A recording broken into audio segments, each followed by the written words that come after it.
भावेशला पुन्हा एकदा वाढदिवसाच्या शुभेच्छा देतोय। आणि या ठिकाणी जो केक आणलाय तो भावेशने या ठिकाणी कापावा। काय नाही 35 मिनिटातच घेतो।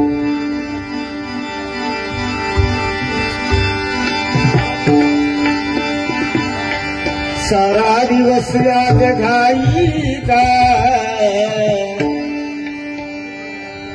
सारा दिवस आज घाईचा,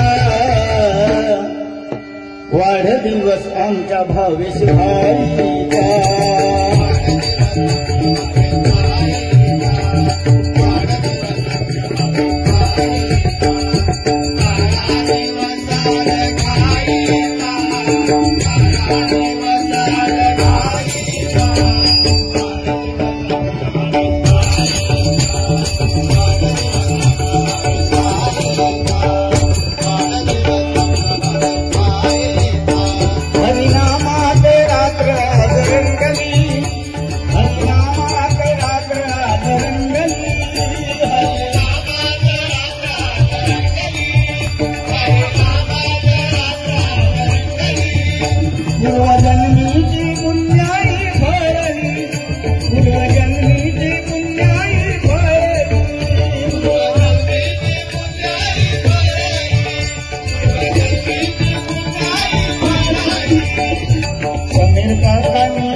आशीर्वाद लाभो आई लक्ष्मीचा तुला, आशीर्वाद लाभो गांगो